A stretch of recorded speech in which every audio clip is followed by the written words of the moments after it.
আমারে কইতেন, আমি ঢাইলা দিতে মনে আপনারে। পানি খাবেন?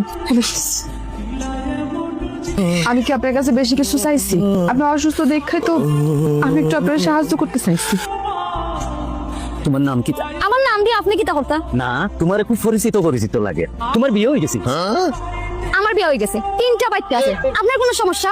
আমার কিতা সমস্যা? তোমার জামাইয়ে কিতা করে? আমার জামাইয়ের ডাকাতি করে। তুমি অত কষ্টর খাম কিলান করো, জামাইয়ে মারি নিতে। তোমারে দেখেও বুঝা যায় এ দেশের মেয়ে মানুষের কষ্ট খেয়েও বুঝে না। আমার জামাই এখন আইব, তানার লাগে সব সময় লম্বা এখন দাঁত থাকে। আচ্ছা, আমার জরুরি খাম আছে, পরে বিটা খাই মনে কখন দিলাম দিয়া। অ্যাক্সিডেন্টের পর থেকে তো আপনি গোসলই করেন না ঠিক মতো, আর আপনার শরীরটা মুছাই দিয়ে ভালো করে। তুই কি চাস? তুই কি চাস না আমি একটু শান্তিতে থাকি, সুখে থাকি? আমি আপনার কাছে কি এমন চাইছি? অনেক বেশি কিছু চাই ফেলাইছি। আমার সবকিছু যেহেতু আপনার কাছে এত খারাপ লাগে, তাহলে আপনি আমার বাঁচায় রাখছেন কেন? এভাবে বাইসা থাকার থেকে মরে যাওয়া অনেক ভালো।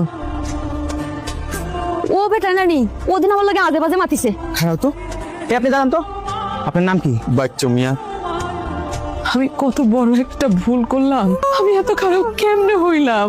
একটা খারাপ মানুষের পাল্লায় পড়ে আমি আমার ছোট দুধের বাচ্চারা ফালায় থেকে কেমনে চলে গেলাম। আমার এত সুন্দর সাজানো গোছানো সংসার, ফেরেস্তার মতো একটা মানুষটা যে মানুষ ধোকা দিতে পারে, তার তো ক্ষমা নাই। আমার শাস্তি হওয়া উচিত, আমার শাস্তি হওয়া উচিত। এই শোনেন তো, এই